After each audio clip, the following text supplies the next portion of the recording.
Mabuhay, Kamustika, welcome. How are you? This is Bob from Love Beyond the Sea. Thy Kingdom Come Part 2, the Filysium Fields and Beyond. Brace yourselves for another MrE commentary. Today we will examine sexual marketplace dynamics and, as usual, offer a resolution for the quagmire many are sinking in today in the West. This will be filed in the Controversial Collection playlist along with his other videos. Subscribe to Love Beyond the Sea. But why do that? Because I know men are looking for something that they don't believe they can reasonably find in the West anymore.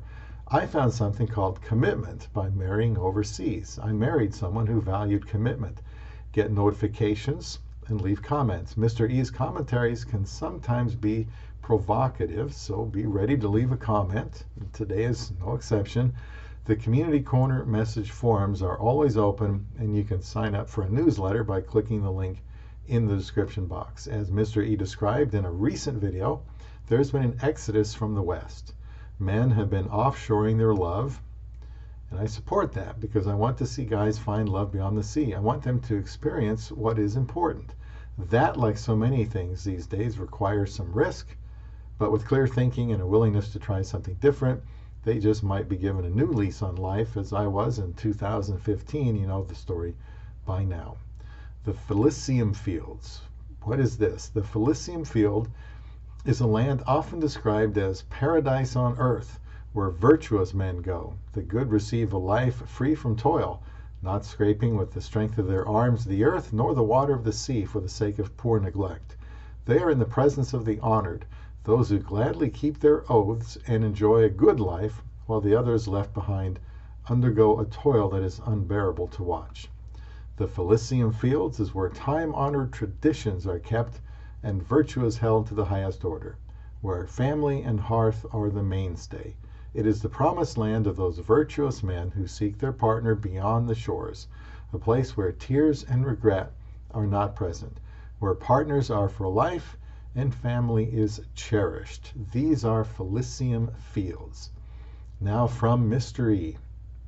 In part 2 of Thy Kingdom Come, we will discuss why dating overseas is different and contrast the current domestic sexual marketplace with the overseas sexual marketplace in places like the Philippines. Without any further ado, here is my commentary. This is MrE.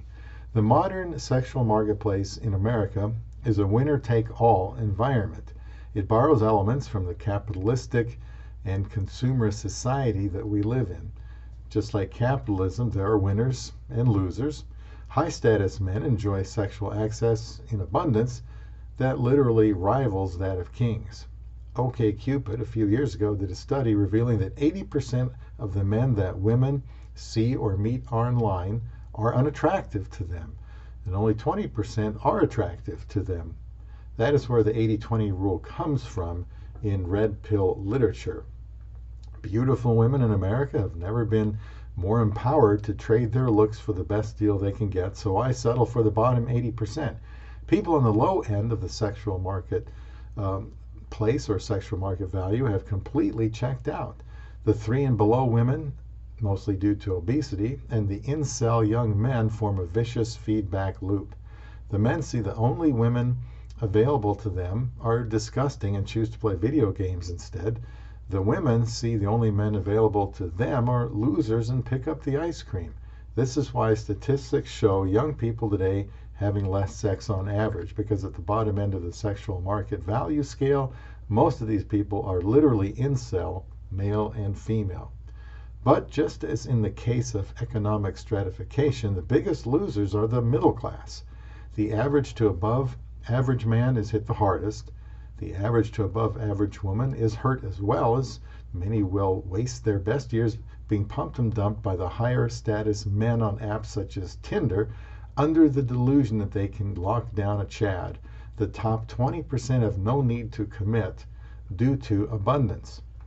But as many viewers of this channel know, they won't and will grow bitter by their early 30s when they are forced to settle for a merely average guy. These marriages will obviously implode within a few years, as we see happen all the time now with a divorce rate of 50% or higher in Western countries.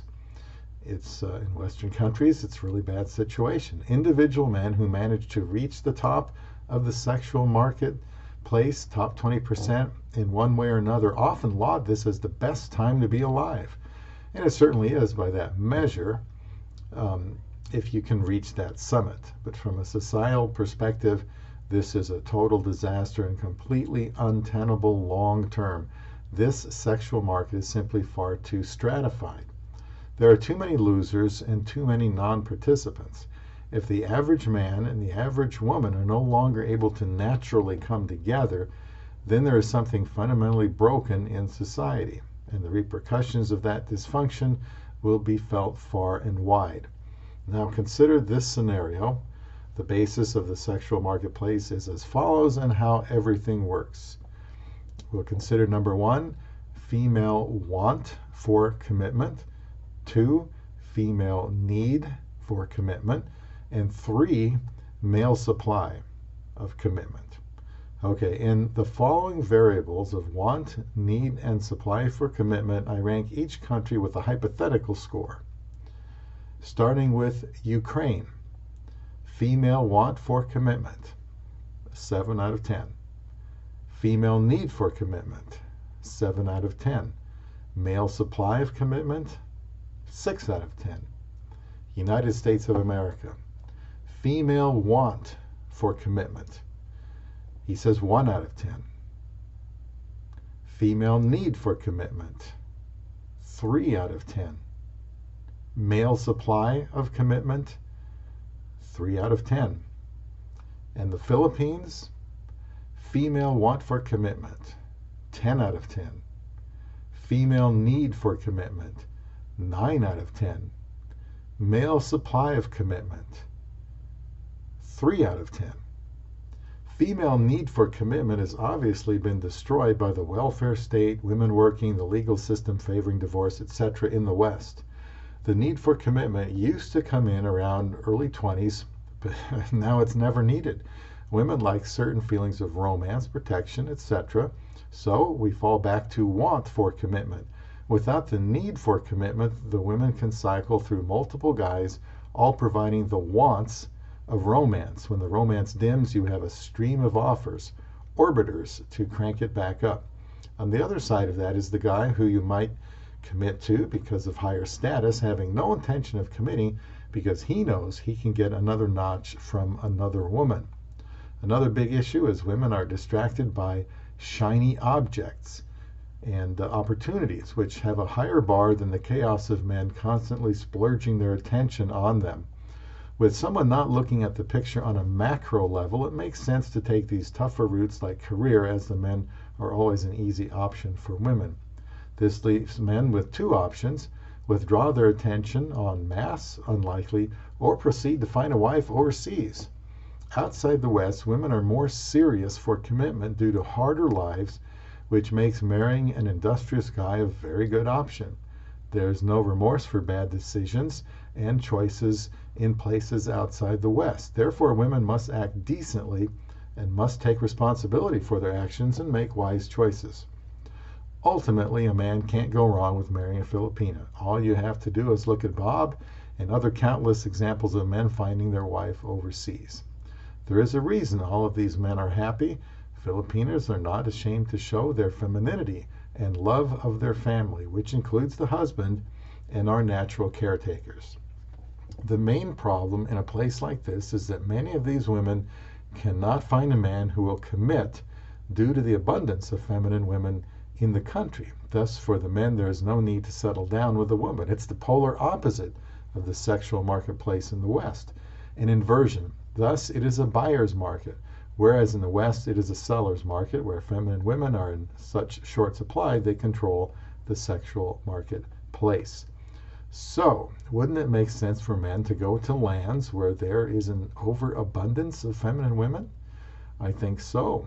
Whether it be from the former Soviet Union, the Philippines, Latin America, or elsewhere, the solution is to go to a place where a man like you is valued and cherished, and you are her number one.